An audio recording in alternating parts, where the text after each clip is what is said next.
उन्हीं में से एक 3 कठिया प्रणाली है।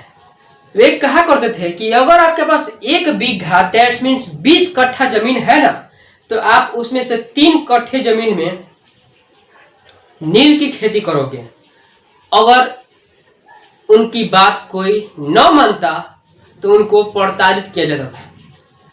आगजनी जैसी समस्याएं भी उत्पन्न हो जाती थी उनके साथ। चौराहा पर नंगा करके और चाबुक से मारता था।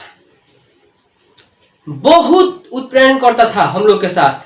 ठीक है, तो वही है आपका 3 कठिया प्रणाली।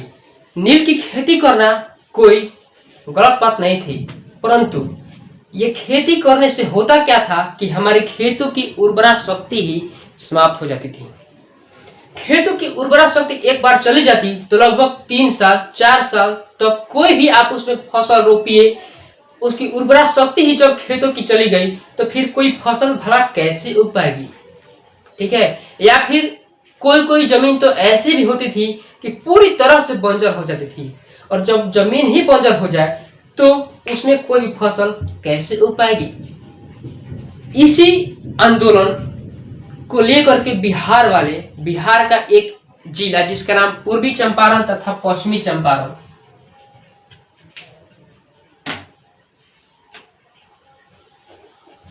पूर्वी चंपारण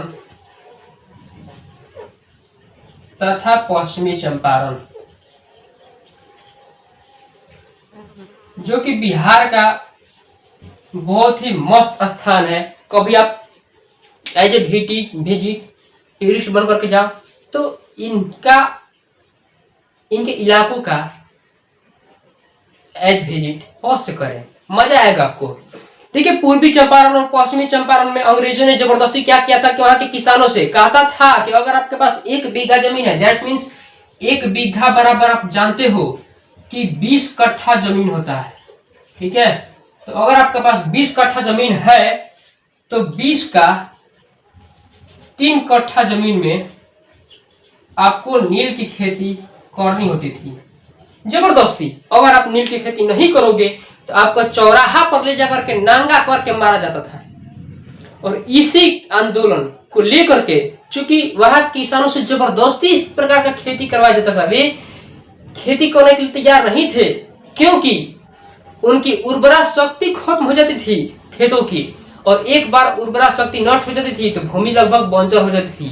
3 साल 4 साल या फिर वर्षों वर्षों तक उस खेत में कोई भी फसल रोपे पर वहां पर कोई फसल ही नहीं हो पाती थी।